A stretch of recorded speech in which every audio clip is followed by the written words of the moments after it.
What up, Grizz Nation, and welcome back to another Grizz 901. We are live at the post-game show right after the play-in game that just went off. The Grizzlies do go down to the Golden State Warriors 121-116. In all, it was a hard-fought game. It was a game that the Grizzlies fought back. Ja gets hurt. We don't know what's going to happen if Ja's going to be able to come back within the game, but it happens. He comes back. Very much a gutty effort. We're going to get into all of that and much more.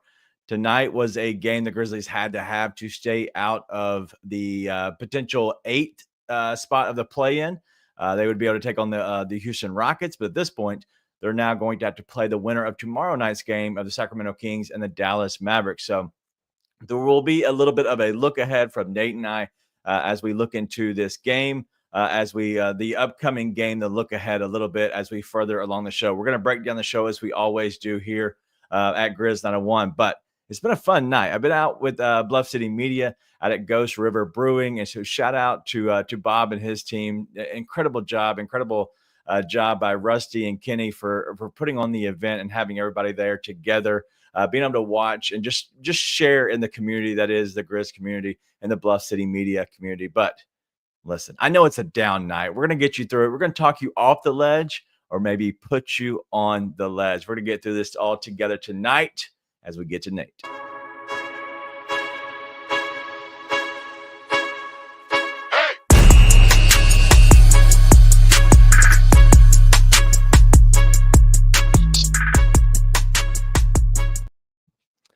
Well, hello there, friend. We don't have the snow globe just yet. Sucked. No snow globe tonight. That sucked. I hated that. That's gross. Dude, Kleiman should have sold the farm for Jimmy Butler if I know he's going to get 20 shots. You don't get the contest every game. Jesus age, dude. The refs tried to freaking sell for the Grizz at the end, and they still shot like twice as many free throws. It's crazy. Not the only thing went wrong for the Grizzlies tonight, but this is one of the few nights that, as mad as I get the refs, there's usually a ton of reasons. I feel like the team loses if they lose. Bro. Grizzlies shot better percentage from everywhere tonight, out-rebounded that team, did everything better, but shot 11 less free throws somehow. It was wild. It was wild. But yep.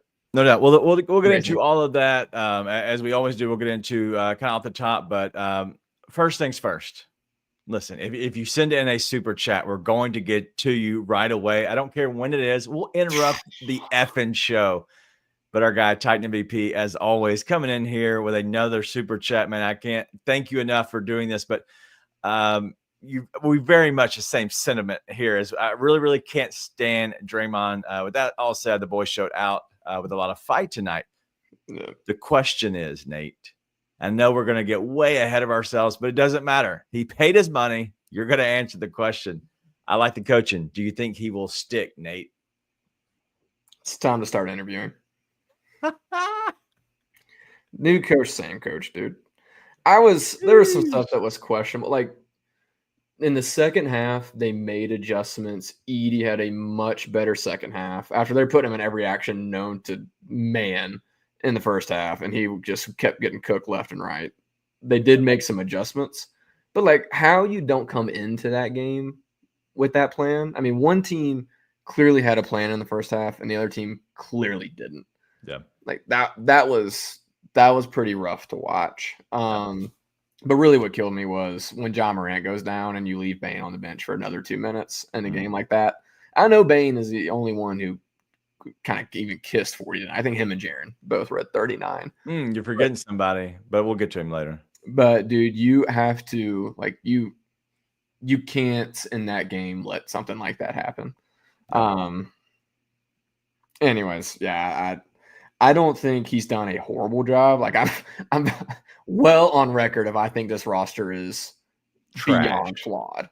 Yeah. Flawed is an extremely nice way of saying what I tend to say. At the same time, I don't think you've proven anything. Yeah, like that. No. Jerry, I didn't blame Edey. You weren't. There's a lot of blame to go around with the game tonight. I will say and not to and we'll kind of completely steer away from this type MVP. I think the coaching was very rookie-ish, and that's what sucks. Is you can't have so many guys out of the lineup, especially this late into the game. And honestly, like the late game execution wasn't there either. That's a rookie coach in a sense, and that's what we get. So, is he a bad coach? I wouldn't say he's a bad coach. I think he's very young, and at this point, I don't think he is what's best for this team. We'll see. The writing will be on the wall as we get to the summer. There's going to be a lot of names that we're going to be let go probably coming up very soon. There's already has been a lot of movement, but any of that, let's get into it. Off the top rope, Nate, as we always do, your thoughts just entirely about the game. I'm sad. Listen, in all seriousness, like I truly think at the end there were so many brutal calls against the Warriors at the end of the game. It almost is like on purpose to like make it where you can't talk about how much the refs sold for the majority of that game. I mean, absolutely legendary whistle for Golden State. But that shouldn't take away from the fact that it was a really good game with guys who played really well on both sides. Like Ja played well. Dez played well. I thought Edey had a really good second half. I thought Santi, despite the 5 seconds at the end, played a really good game. Scotty's box score doesn't look incredible, but he played really well.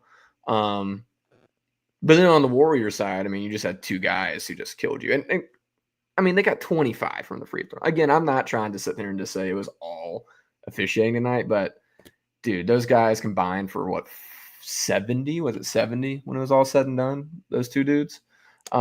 Yes. Well, more. 71, I think was that exact. Almost 80. Oh wow. And 25 that comes from the free throw line, and some pretty 75 stuff. But Butler played really well, Curry played really well, and then at the very end, Curry just did what Curry does, right? I mean, at the end, if Curry doesn't hit those big shots, you still, I mean, if he doesn't hit those shots, you likely win the game, right? And Curry just hit them, right? He's, I think, the greatest player of his generation, and he showed it in those final minutes. So, he played well. I thought Scotty played as hard as you can play. You're undersized playing against Steph Curry. That's just not much you can ask for, right? Like you need your guys. And I think if you have Jalen Wells and Brandon Clark, that game could end up looking a lot differently. But they played really well. Let's go ahead and knock out the bad, which was 2 of your 3 guys showed up. And the other one it did not beat the allegations tonight. Bro, I don't know what to do with Jaren. I mean, he's getting sped up.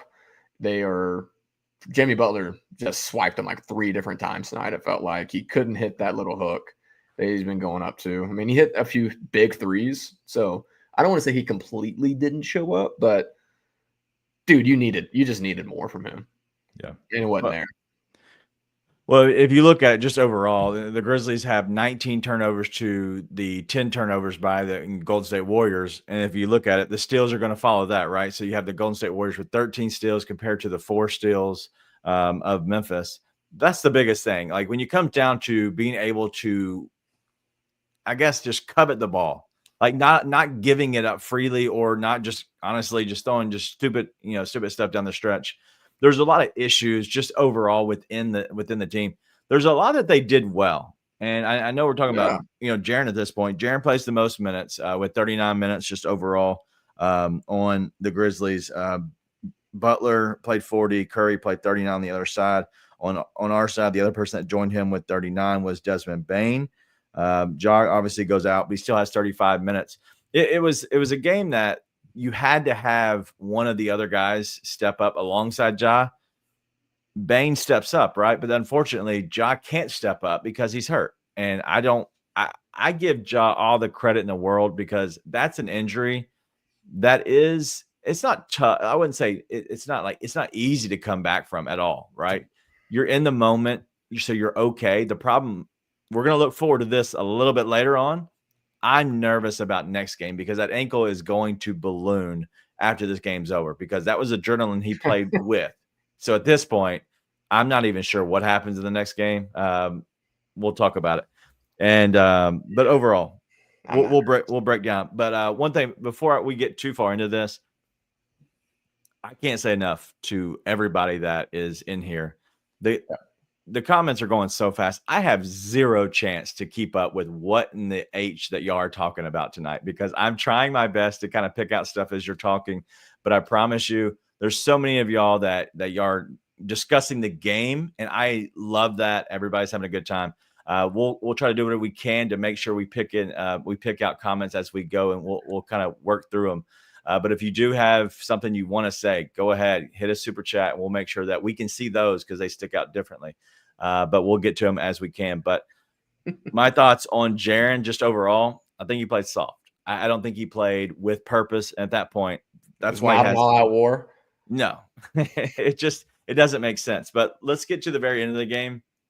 The 5-second call. Why?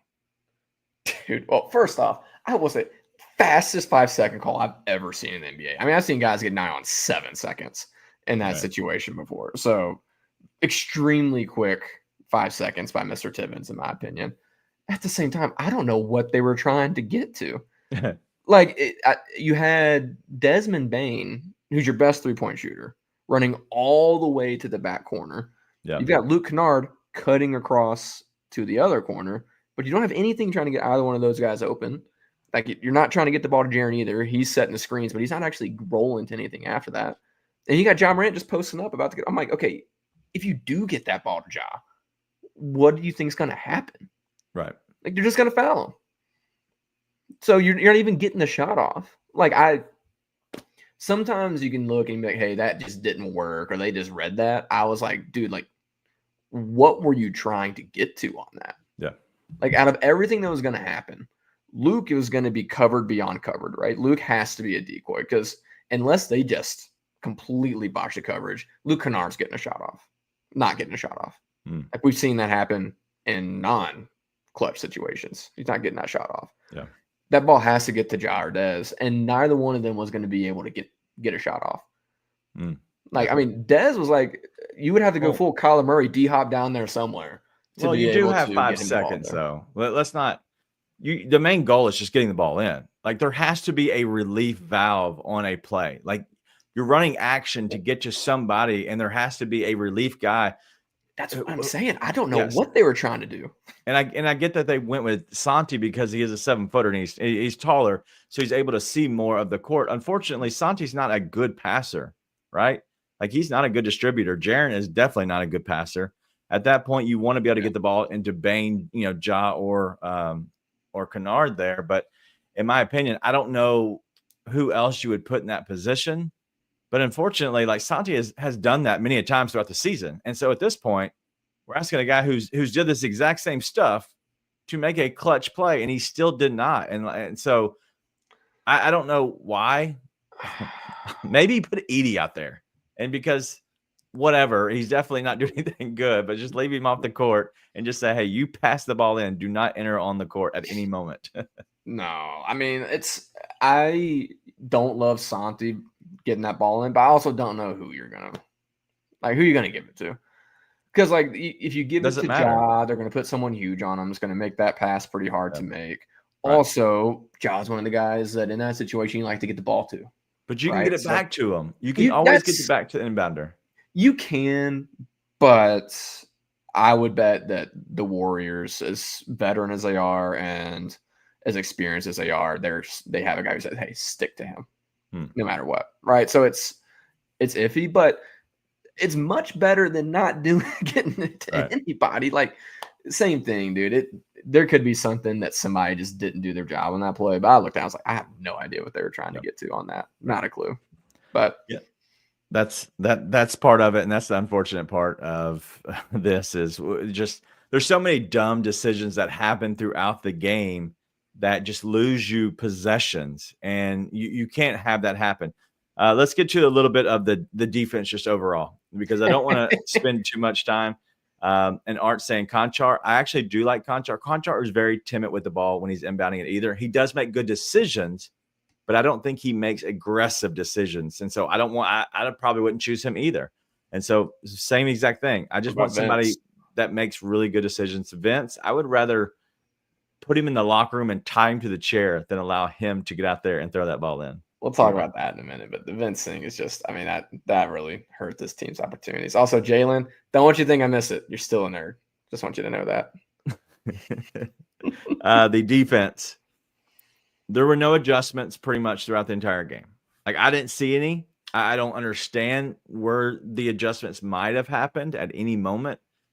It was continual drop coverage, which I still don't get why there's no hedging, especially on a guy like, Steph Curry. But the other thing is like we were playing off of Draymond as well as playing off of Jimmy to the point of when we closed out, we were closing out hard, which Jimmy's just going right by people. Even if you were 2 steps off of Jimmy, you were not able to defend him. Why? I don't understand, because he's not like he's running through there and he's lightning quick.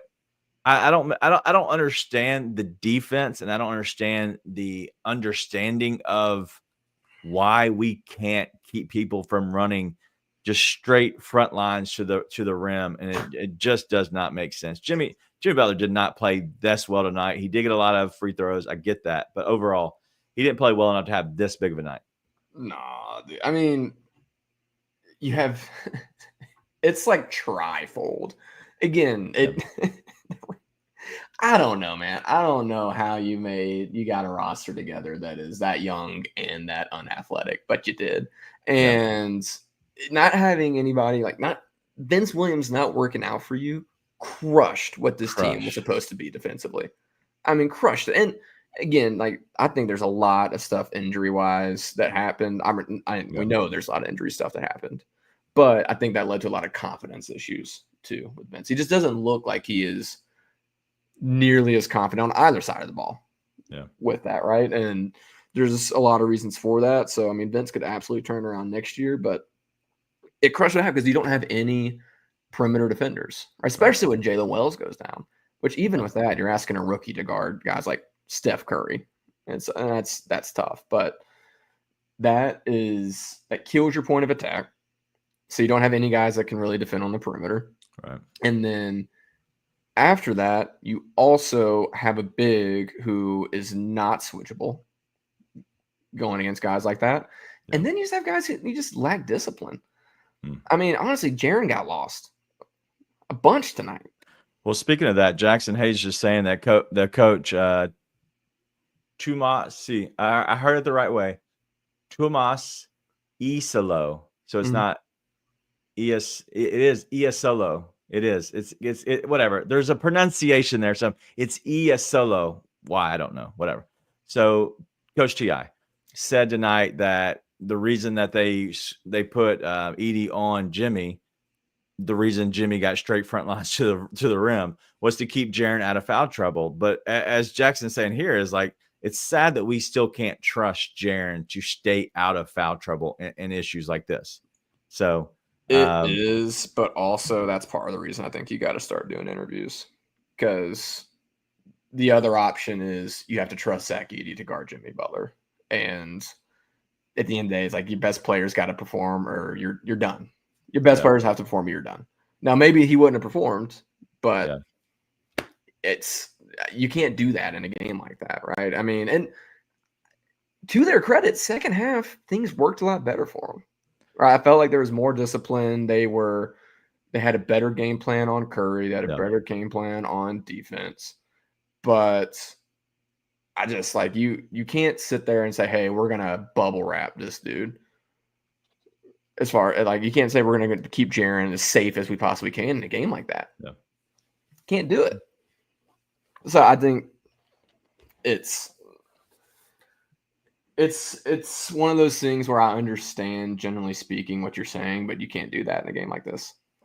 Well, it's getting so bad that we have King Meeks and Kip Gordon doing the full interviews tonight and early in the morning looking for coaches. And so if you have a resume, go ahead and put it into at Grizz 901 Live on Twitter, and we'll make sure that Kip and King Meeks get your resume so they can start the interview process tonight. So we want to make sure that we get the right coach for the people. This is for the people. It's not for us. For the people. And I see a lot of names coming through here. Yeah, Art over in Brazil. Thank you for hanging out with us. He's saying it's almost morning here. Well, listen, it's 12:21 here, and Central local time here in Memphis. So I get it. It's been a long night. It's been a long few days for me for sure. But I know we've been talking a lot of the players just overall. Let's talk about Zach Edey. Obviously, he is a guy who is going. Listen, if you weren't there tonight, if you missed whatever the watch along party, the watch whatever show over at the Ghost River, it was awesome. It was fun. Met a lot of people. If I was able to meet you, please, by all means, tell me what your name is in the chat. Say if we met, I would love to kind of connect with people who I met and was able to say hello to. But at the halftime, I was talking to Anthony Sane there we were on the microphones, and I shared that if the Grizzlies want to win, they had to figure out a way to go away from Zach Edey. And then you know what? Zach Edey has somewhat of a decent second half. He played bad at times, but he actually did play okay. Yeah, good second half. It was fine, but he still lost guys so much on. So it is what it is. Like, I think he had a fine second half for him. I wish we would have somebody that's a little bit more agile to play defense. I do think he had a lot of good rebounds, extra possessions, which is really what you really do need on this team because nobody else is doing that. So I love that he's rebounding. That is really the biggest thing. He missed so many just stupid shots at the front of the rim that are like turnovers. But in the end, I don't blame this for Edey at all. He's rebounding well. He played a good game. I just hate that we don't have, I guess, the team or the defense that can keep guys from frontline drives. But just thoughts on Edey tonight, on your opinion. I mean, brutal first half. First half was like, oh my God, they're putting him in every action ever. And then the team's scrambling. And then once they're scrambling against Steph Curry and Jimmy Butler, it either ends in a wide open three or free throws. And you're just dead, right? Second half, infinitely better. Complete turnaround. I mean, was getting you second possessions, was where he needed to be defensively. Every once in a while, those guys are just going to get open on those screens, right? But same thing we were talking about a minute ago. Like, it's not Zach Edey's fault. You don't have defenders who can stay with their guys on the perimeter. Right. It's not his fault. So I thought there's stuff that's rough. I mean, he's a rookie center in the NBA. There's going to be things that are sloppy. He's certainly not fleet of foot. And he doesn't have DeAndre Hopkins' hands. They're a little bit closer to Bismack Biyombo's than DeAndre Hopkins. At the same time, like, he did about everything you could want him to do at the end of that game. Yeah. We talked about before, like, not his job to put the ball in the bucket. But it is if he has a smaller guy on him. If you're under, if he's under the basket, he's got to be able to put that ball in. Yes, but I'm not going to blame him for the ball not going through the bucket enough. And I thought he did. He got you enough possessions. He rebounded well enough, and he anchored well enough. Honestly, like, in the paint, the Warriors had a tough time in that second half. I thought a much tougher time they did in the first half. I thought Edey did everything you needed him to do tonight. You just couldn't get enough out of everybody else. So first half was terrible for him, but it was pretty terrible for almost anyone not named John Morant and Desmond Bane, to be honest. Like, everybody sucked in the first half. Yeah, we'll give a shout out to Greer Gentry, who's been riding hard for Edey all year, and I get it. Once you're a fan, by all means, like, till the wheels fall off. His opinion is simply, convinced that Taylor Jenkins, former coach, instilled a lot of bad habits that he might have to be able to get a summer to be able to get a full reset to get away from those bad habits. Who knows? But I hope that is something that happens. Is whatever coach comes in, I hope there is a full reset button because we need something. I gotta say, I am with B. Carter here. You are B. Carter, I think. When he missed that dunk, I was like, oh my God, how? And then Santi turned around and did the same thing in the second half. Like, you had two just like put backs. I'm like, how did those not go in? But again, it's, in all seriousness, I thought Edey had better than good. I think they had a really good second half. Everything you needed from him. Just, I think he's fine. Unfortunately, I don't want fine. Just in general, I don't, you shouldn't be starting a rookie center in the NBA. That's the truth. And he's put in a bad position as a backup center. I would love it. Limited minutes, smaller role, and yes, he can come in there and just completely dominate at certain times. Whatever. Yeah, dude. It's fine. He has a lot to learn. He is a rookie. I'm not going to be the tonight is not going to be on him at all, just in general. But I just wish this team played with a little bit more urgency.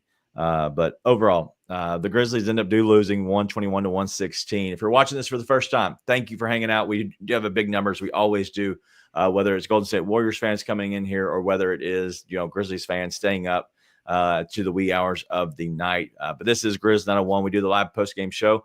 We'll be live after every game throughout the rest of whatever it is of the postseason, whether it is just Friday night or whether it is going to be Friday night and then so on after that. So Nate and I will make sure we are here with you until the last show, no doubt. But if you're watching this over at BCM Grizzlies over at on Twitter, join us over at Bluff City Media on YouTube.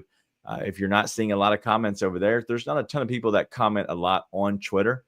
But on YouTube, I promise you, I could bring up 500 real quick and show you. There's a lot more people like you that want to talk and want to comment. The community is very strong here within Grizz 101, but also within Bluff City Media. Let's take another pivot real quick.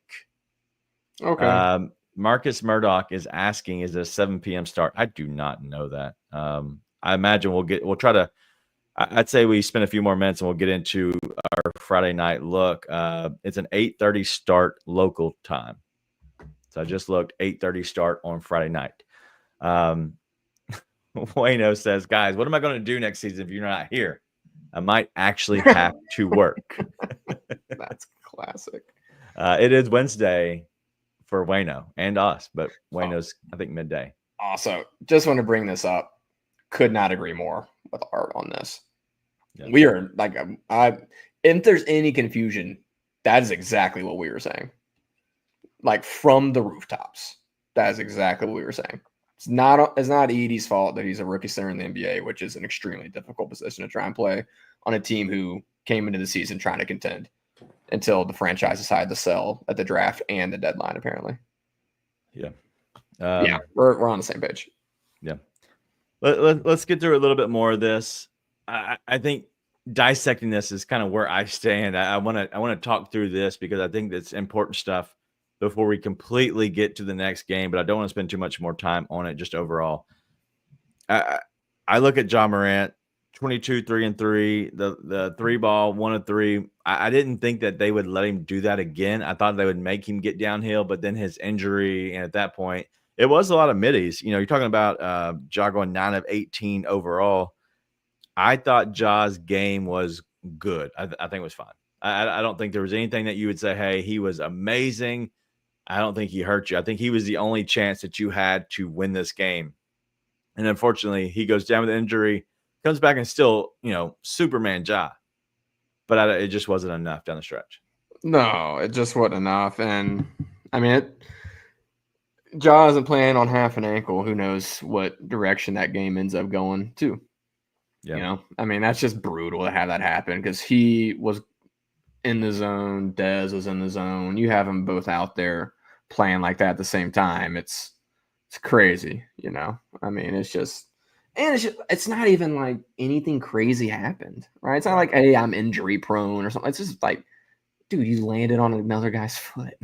Just crazy. Which sucks. It's just crazy, so dude. But he came out and he did his thing. And listen, dude's a fighter. And he was there for it. He was totally there for it. I wasn't sure he was going to come back at all. I mean, that looked like it. That looked like it hurt. But he did. I'm not worried about him on Friday. Probably for different reasons than you though. So hold on. You're not worried about Friday? Yeah. What do you mean? Ja's ankle Friday. You're not worried about it? Mm-mm. We'll talk about why in a minute. Okay. When we get to it. All right, we'll get to it. Last thing I want to hit on is, and I'm going to bring this up, one out of just being funny. But the other part is I thought he would played really well tonight, John Conchar. Yeah, and I thought that it made sense to go with him. And we talked about this. I'm pretty sure me and you talked about it. I know that I was asked a few times by different people, whether I was on the phone or whether it's on different shows or whatever. And they asked me what the Grizzlies should do now that, there's Jalen Wells is hurt and Vince Williams, who played 3 minutes, was a -6. He had 2 turnovers. Like it just, he's not right. Whatever reason, I don't want to get on him. But John Conchar, dude, he played well, and he played within himself to the point of, I would rather start him and be able to bring Scottie Pippen off the bench to be able to help you a little bit. You might have to have Scottie actually start if Ja doesn't play on Friday. But in general, I thought he played well. I know that a lot of people, do not like his game. He did not hurt you tonight. He only really helped you. But I wanted to give him some flowers just because, one, I enjoy watching Jitty play.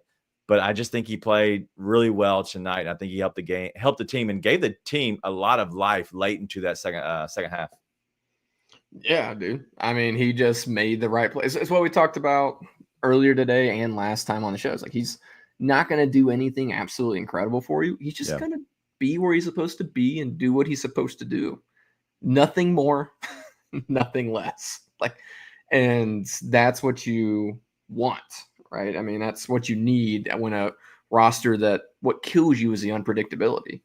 Like, you don't know what you're getting out of guy A, B, C on a given night. And you do know what you're getting out of Conchar. That's why we talked about last game. Like, who would you go with, Vince or Jitty? Right. It's not even a question at this point, right? Yeah. So Vince is out at this point. You can't play that bad in a play-in game right off the bat. It's rough. Again, not indicative of how I think his career is going to go, but just the way this season has gone for Vince. I think he can have a massive bounce back season next year, but this season it's just done, which is highly unfortunate for a number of reasons. But yeah, man, Jitty just continues doing what he does. Just the magic conch, just doing what he needs to do. Also, he's like low key sort of knocked down from 3 right now.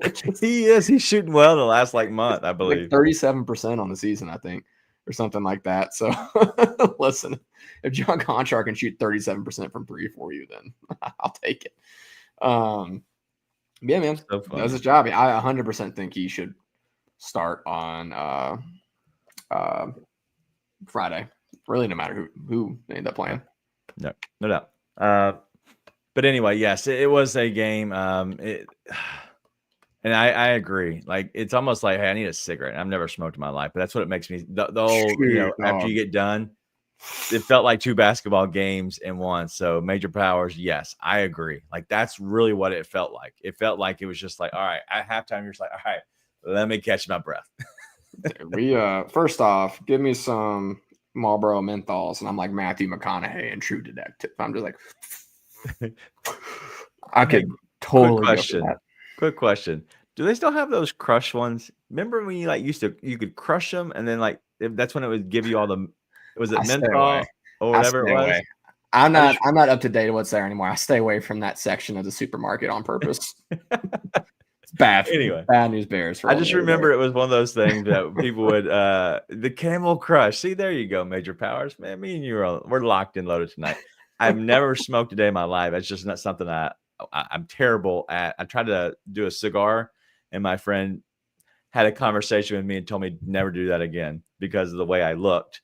But yes, it was. But I remember people having them back in the day, and that was one of those things. They're like, just squeeze that, and they would just suck in, I guess, all the nicotine or the menthol, whatever. At that point, anyway, stupid. All the good stuff. All the good stuff. If my kid finds this in the future, I also never smoked a day in my life. All right, let's go ahead and pivot a little bit to what is next. But tonight, it is early in the morning. Hey, this is I think this is going to be the latest show we do all season because it's already 12:36 as of right now. Hey, last thing, Craig, thank you for bringing this up. I thought this was great. Why no Lamar on Jimmy? I have my thoughts. So I want to hear yours first. Honestly, I think they just sort of decided who they were going with this game, and that was that. I mean, I thought when they brought Vince in, when they played Vince and Luke, I'm like, you're already the too many guys. Yeah, what were we? My friends at the party were yelling obscenities Yeah. and saying that was the dumbest thing they could do. Yeah, like I'm like, you're already too many guys. So, Right. honestly, like it's not. I think it's just like if you're gonna do that, you're gonna roll with Conchar. I don't think it's anything against Lamar. It's just the same thing of what are you getting from Lamar that you're not getting from Jitty? And at this point, if Jitty's going to be making shots and doing little things like he was, I mean, he had those super nice back cuts tonight. It's like you're not going to get anything out of Lamar. You're not getting out of Conchar. And listen, Conchar is a coach's dude. Like everybody trusts him. But and at the end of the day, like Stevens is super tough nosed, does a lot of stuff really well. I was one of the guys who thought loved when they decided to bring him back in, but for better or for worse, the only guy you're possibly going to bring him in for is Jitty, who we just talked about why he wouldn't do that, or Santi. And for better or for worse, Santi's one of your best 8. Yeah. Just is. And again, I thought Santi did fine tonight. The 5 seconds call is going to make everyone think he sucked all night. But all right, so hear me out. Hear me out. My opinion, I would have went small against them at times and then came differently and maybe played a bigger rotation. I think you can play a bigger rotation, but I think you can find a way to separate, Jaren and Edey. I think playing them together was fine. I think you can separate them, and I don't think you separate them as of right now with Santi unless the other team just cannot rebound at all, and Edey's able to play completely underneath the goal. I would have played Jaren with a Lamar Stevens because the reason is Lamar is bigger. He's 1 inch taller and pretty much the same size as Draymond Green. But also he can switch a lot cleaner, right? So the switches can be cleaner onto Jimmy Butler. And so I would have said, go ahead and remove Edey, go ahead and go smaller, remove some of that, switch Jaren out, put Edey in. And at that point, you can have a lot cleaner of rotations because they're 1-1. And so your rotations look to be where you're having one true center instead of having to play Jaren off. And that was the whole reason they put Edey on Jimmy, is to do that, to help out. Well, why not go ahead and just remove them and put them back in? The issue is the rebounding, but I think that Lamar can gang rebound enough, especially when you have somebody like, maybe Conchar that can help a little bit on the boards as well.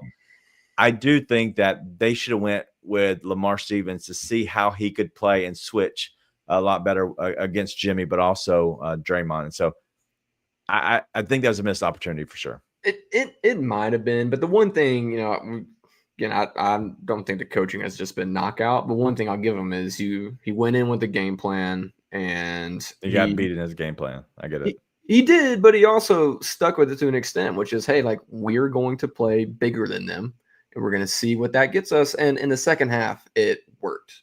You just put yourself in such a hole in the first half. Like you buried yourself in that last half of the first quarter, first half of the second quarter. I mean, you just tanked yourself. You're playing catch up the entire game. Now, they caught up super quick in the third quarter, which made it not feel that way. But, I don't think the game plan from that perspective was it's just like the execution was all over the place, and the guys had no idea what they're supposed to be doing in the first half until they were able to get settled in. That was where I thought the game plan fell apart. Was it took you a half to be able to get the guys understanding what they need to execute. But I think in theory, like that's a good theory, and I don't disagree. Like that would be nice to see, but in reality, what ends up happening is now you're throwing a 10th guy out there who didn't know if he was going to play tonight or not, and you're throwing him into really an absolute cluster at that point, which is not putting him in a good spot to succeed. And now it's like, okay, now you have another guy who doesn't know what they're doing, and you got another guy pulled who's not being able to figure it out while he's on the floor. It almost throws an extra wrench into the gears, in my opinion, to do that. Okay, I agree and disagree. The only reason that John Conchar played tonight is because you had Scottie Pippen and Desmond Bane get into foul trouble. Okay, so if you look at John Conchar and Vince Williams, they played a total of 16 minutes. Okay. Get rid of those 3 for Vince and just give those extra 3 to Conchar. And he plays 16 minutes and you have an 8-man rotation. You get Lamar into that rotation. That might take away a little bit of the minutes from Santi, which I love Santi. I think what he gives you on the offensive end can be beneficial, but sometimes guys don't match up the right way. And I think this could have been where you gave 17 minutes to Luke Kennard. I know he hit 1 good 3-pointer, but I think that you could have switched out Lamar Stevens with Luke Kennard's minutes and maybe threw in, Luke Kennard and maybe instead of Jitty. And that either way, I think that you could have messed around with it. And you can always, as a fan and somebody that watches on TV, see it differently and see it without the pressure as the coach on the sideline who's actually in the moment. It is very tough to coach within the moment. Very hard. I don't ever want to jump on top of a coach's head too much. No. I will give criticism when criticism's due. I'm not going to say he's like horrible. He's the only reason we lost the game. I will not ever say that against the coach unless it's just blatantly obvious, because coaching is really hard. And so at that point, I do think that these are game plans that you go in with. I don't think he made enough adjustments tonight. I don't know if he even made an adjustment other than maybe late into the fourth quarter, they started trying to attack Steph Curry more. But overall, it was a game that there wasn't much happening. And I just felt like we went too big. And that's why Jimmy Butler just got to the front of the rim whenever he wanted to. Yeah. And yeah, again, I don't disagree with you in theory. I just think in reality, it's going to throw an extra wrench in it. That's the only reason I think you just throw another bit of chaos into something that was already total chaos for your team. Yeah. To be completely honest. Yeah. Marcus is getting hot. I don't know if he's talking to us or somebody else, but he is laughing. Man, I can't with some of this chatter. Rec League All-Stars. In middle school or anything. Listen, I don't know who he's talking to. I don't think he's talking to us. I don't think I like Marcus. I don't think he's talking to us. If he is, by all means, let us know. I would love to come back at you. Don't come at me. But the Grizzlies, 116-121, a loss. Yeah. Let's head to the next game because I'm done with this game. Next game. Sad bear. Friday night. You're going to take on the Sacramento Kings or the Dallas Mavericks. 8:30 start locally. I don't know if it's on TNT. 1 second. It is on ESPN. It is a home game. Hey there, Bobby. Name that movie. Say that again. Hey there, Bobby. I thought you on the ESPN. That's not. It sounds like the ladies' man, but I don't think that's it. It's Waterboy. Oh, okay. So it's the ladies' man acting as Waterboy. It might be actually. Jeez. All right. Your first take before we get into any of the breaking down the game. Do you want to win Friday? Dude, that's why I'm not worried about this. I am completely unconcerned with Friday because I wanted the Grizzlies to win so badly tonight. Oh, I my thought God. You could, 1, beat the Warriors, which is always fun. Yeah. 2, you can go into a series against Houston that I think you lose probably in less than 7. But you actually can give that team some games, right? Like you can actually go against that team, give them a run for their money, it feels like, right? And poison or bleach? Why not? Well, you know that taco commercial? Why not both? Just make sure you get the job done. It is so late. I have the giggles. Dude, I'm sitting there and I was like, okay, if you lose, you lose. And that super sucks. But also, if you win, you're going to lose. That's going to super suck 4 times, most likely in a row. All right, I got a question. All right. Hear me out. I got you. You have to pick one. Friday night, you lose. It's a hard-fought game, but Ja Morant does not play. So they give it their best effort. Maybe Dallas and Edey just dominates, the boards or whatever, and the Grizzlies lose. Or with or without Ja, the Grizzlies come out and look awesome, flying up and down the court. They very much look like they did Sunday, except for with the actual real team going against the Mavs real team. They come out, look awesome, but they lose in 5 games to OKC. Which one would you rather have? I plead the fifth. I plead the fifth. That's the issue is like, I just don't see us beating, especially now with Ja being hurt. Dude. As Craig says, his laughter is therapeutic. And I'm laughing because it's just like Ja having the ankle injury. It's not. That's another killer because it's like, okay, even if you win, you go into the series with Ja who's hobbled. You have Desmond Bane as your point guard. Well, also, dude, like Wells is out, Clark is out. You can't play Vince. Like, okay, what are you gonna do? Put Scottie Pippen on SGA? What are you seriously? What's the plan? It's just like Furious Styles wants the playoff experience, and so does Marcus. For who? That's the issue. I know you're getting the playoff experience, but like, is this not playoff experience? And you're going in. It's not like even like it's realistic playoff experience. Like a lot of these young teams, you go into playoff experience, but your entire core is there. Everybody that you want to get those sort of like playoff scars and understanding for the playoff game is there. But it's like the same thing. You're going to throw Zach Edey in there with no perimeter defenders, and he's just going to get tortured.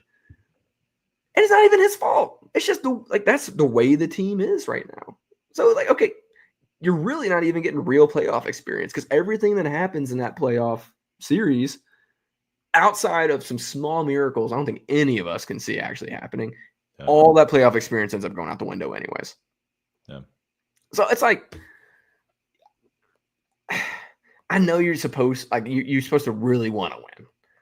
And like, I just think it's house money. Like if they win, cool. Yeah. They win the game, they get to go. We get to watch our team in the playoffs, which is better than not. But if they lose, it's like, okay, I don't think you're losing much by losing, right? I think the reason that I'm anti-losing and like tanking is because you're putting in losing habits. You're constantly putting in losing habits. You're teaching a team to lose, and it gets that crap you see in Charlotte, like what we saw the other night. I don't think that's what happens here. I think you've played to win all season. You had it's midnight. You had a pretty shit game plan on trying to win all season with the team that you threw together, but you tried to win all year. And then at the end of the day, it just wasn't enough. You blew up your roster essentially and tanked the season at the deadline. Now you get your lottery pick back, and I don't think you've lost much in doing that. Austin says we need more ESOLO data. No, we need more interviews set up. King Meeks and Kip Gordon have the interviews already set up. I don't dislike him. I don't think he's a bad coach. But it's the same thing as what I want out of my centers and my wings. I want experience. Yeah. Like I just want experience. That's it. I want experience. I want a coach that's been there before, that has been there in some way, shape, or form in the NBA. Yeah. And won. Like I want that badly. So I don't think he's a bad coach though. I mean, there's definitely worse options he could go with head coach, I would say. But yeah, I just don't know. I love to see him in the playoffs, but honestly, I'm like, I might just end up clawing my eyes out every game. But the roster you have to on the court.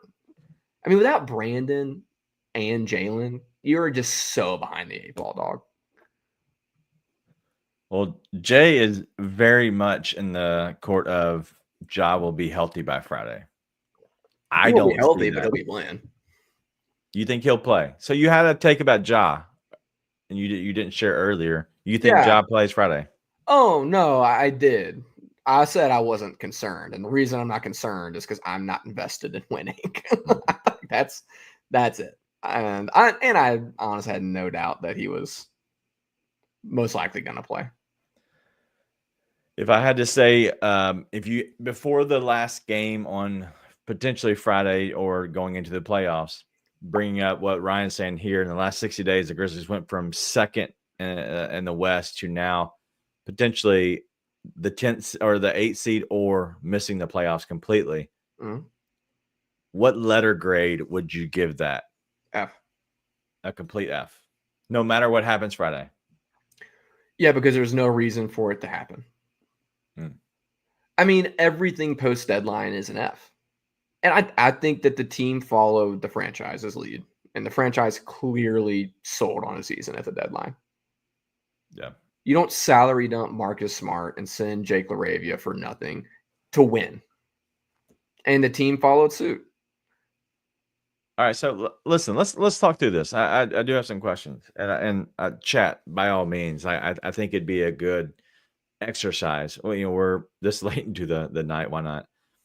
So the Grizzlies let go of the Grizzlies let go of Jake LaRavia.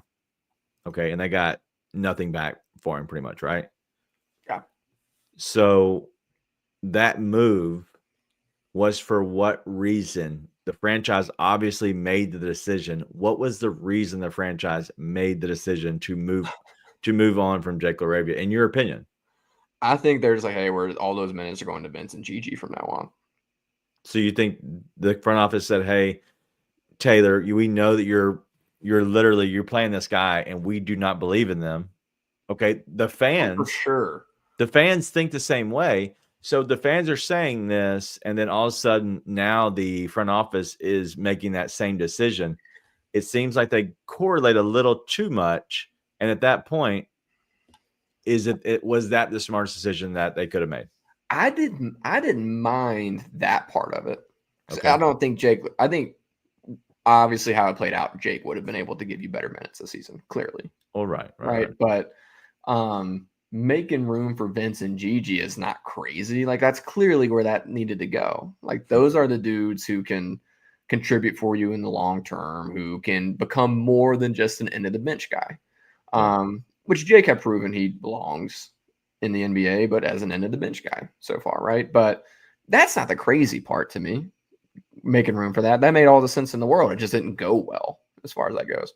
Okay. What was crazy to me is trading the one guy over 30 on the entire freaking team, and you don't bring back anything for it. Like, you don't replace him with anything. Yeah. Like, that is screaming, we're going to develop more this year. That is not, we're going to try and win. And I was pretty clear before that. I didn't think there was a move out there that pushes you up to the OKC, Cleveland, Boston levels of contention. At the same time, like, there was moves to be made that could make you better, that could push you to where you're not dropping from 2 to 8. Right. And you can say what you want. I don't think the team's trying to lose on purpose or anything like that. But that sends a message to your team that we're not trying to win this year when you make a move like that. How else are you going to possibly take that? Yeah. It's a ridiculous thing to do. Well, as Keith's saying here, is a financial move. They were concerned about the $20 million a year for Smart. So let me just, from my opinion, I think it was a financial move, but it has nothing to do with Marcus Smart, because this offseason you could have traded Marcus Smart for an actual piece and used his $20 million moving forward and not have to actually come off of a first round pick to get him off your roster in the midnight hour of the trade deadline. I think they went and completely overreacted, and they felt like they should dump him because that was their ABC plan. Like, that was their last plan. Like, hey, we have this in our back pocket. We'll pull the trigger if we need to. It just doesn't make sense why they did it. But then you start looking at the books a little bit on why their cap sheet looks the way it does. And as Keith's saying here, they're more concerned about the cap sheet than they are the playoffs. Because if you look at the cap sheet, if Jaren does not make an all-NBA team, which he very well could not, especially if nobody's put in their actual selections just yet. Because I know I've seen some put them out. I don't know if they've all actually decided on who they're Ryan's picking. favorite people. Yeah.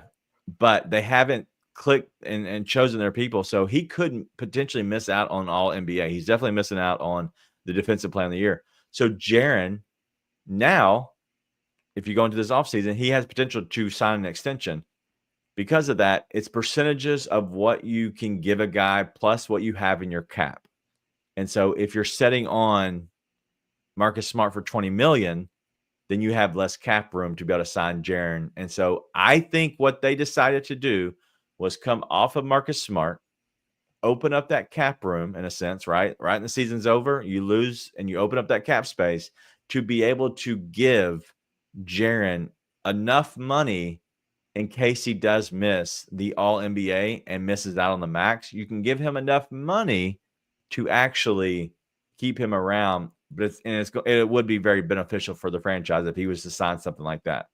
So, long story short, I think it was all about the cap space and the cap room of what they're looking at, just in case he didn't make All NBA, because as right now, he's definitely not making it. Yeah.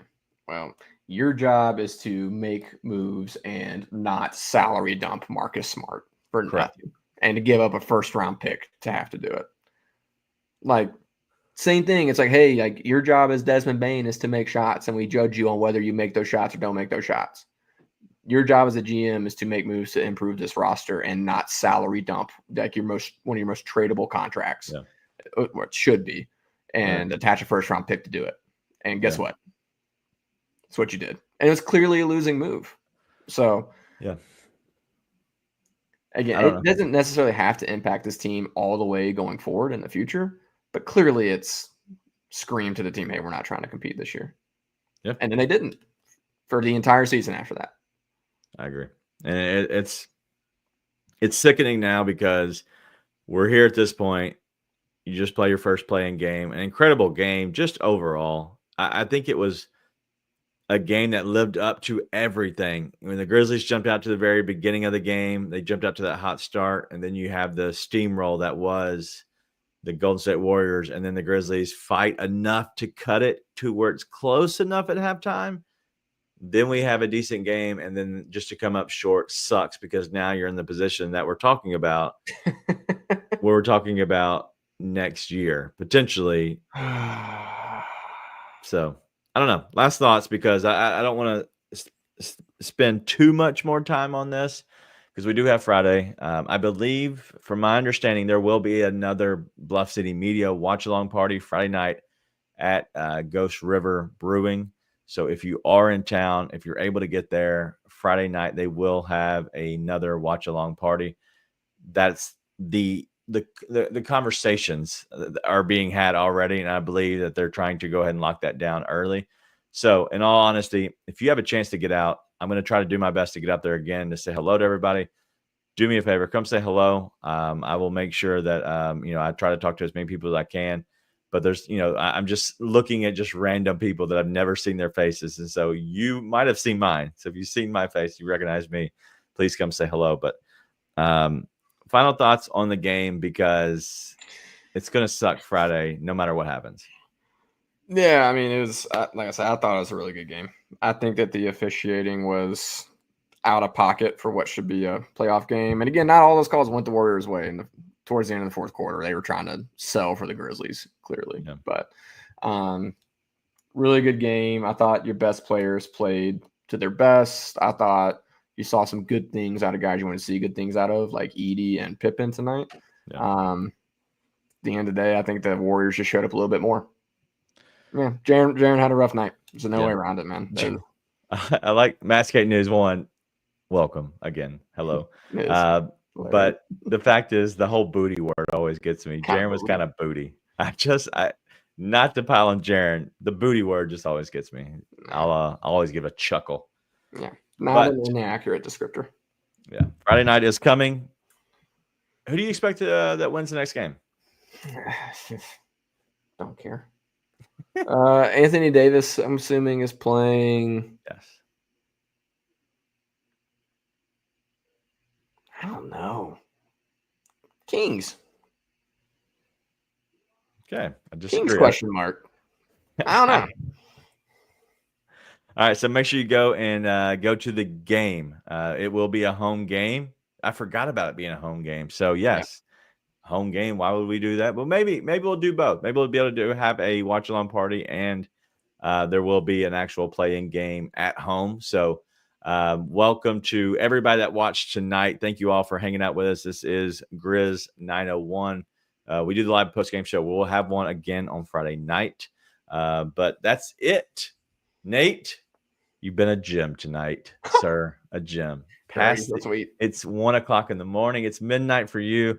So where everybody is officially in the next day. So happy Wednesday to everybody. Everybody be safe out there. Get to work in the morning, people. Go ahead and do not hit the snooze button. But we'll see everybody Friday night right here at Grizz 901. Be nice and tell your friends.